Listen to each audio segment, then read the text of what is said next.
Dinner के लिए Boris नाचते हुए वहां से चला गया। उसके जाने के बाद जोनाथन ने वह स्टेप आजमाना शुरू किया और फिर कायरो वहां आई।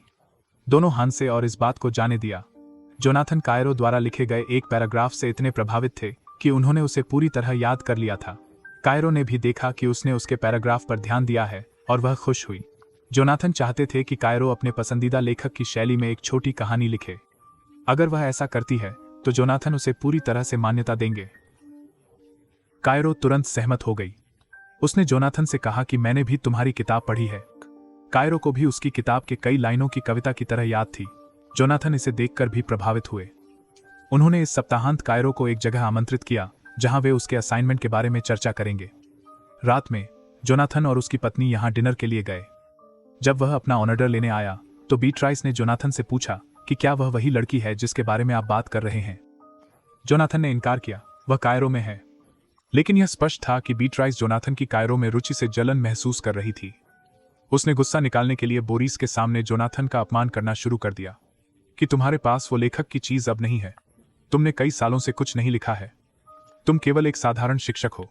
सप्ताहांत में कायरो उस जगह गई जिसका जिक्र जोनाथन ने किया था। जोनाथन ने उसका पीछा किया और उसके बगल में बैठ गया। यहां एक आदमी ने कविता पढ़ना शुरू किया। जोनाथन बहुत ध्यान से कविता सुन रहे थे और कायरो जोनाथन को देख रही थी। कविता के बाद कायरो बाहर आई और एक सिगरेट जलाई। जोनाथन ने भी उसके साथ सिगरेट साझा करना शुरू कर दिया। अगले दिन कायरो एक गर्म पोशाक पहनकर जोनाथन के सामने आई। जब बोरिस ने इस बारे में पूछा तो कायरो ने कुछ नहीं कहा। जब बोरिस वहां से चला गया तो कायरो ने जोनाथन से बात करना शुरू कर दिया। वे करीब आ रहे थे। क्लास में जाते समय जोनाथन को अपनी पत्नी का कहीं बाहर जाने का संदेश मिला थी।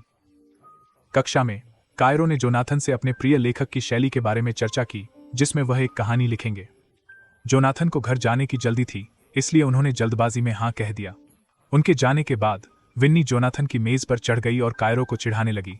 फिर बोरिस जोनाथन से मिलने आया। विन्नी ने बोरिस को चिढ़ाना शुरू कर दिया। उसने उसका फोन अपने कपड़ों में डाल लिया। लेकिन यहां कायरो को अपना फोन नहीं मिल रहा था। दूसरी ओर जोनाथन की योजना पत्नी के साथ जाने की रद्द हो गई क्योंकि वह अपने काम में व्यस्त थी। फिर जोनाथन को कायरो का फोन आया। वास्तव में जोनाथन अपने फोन में कायरो का फोन लाए थे। गलती से जोनाथन और उनकी पत्नी की योजना पहले ही रद्द हो चुकी थी, इसलिए जोनाथन कायरो को फोन देने के लिए निकल गए। जब वे कायरो के घर के बाहर पहुंचे तो वहां बारिश होने लगी और कायरो एक पतले कपड़े में जोनाथन के पास आई। दोनों एक दूसरे को देखने लगे और फिर दोनों ने एक दूसरे को चूमा। इसके बाद जोनाथन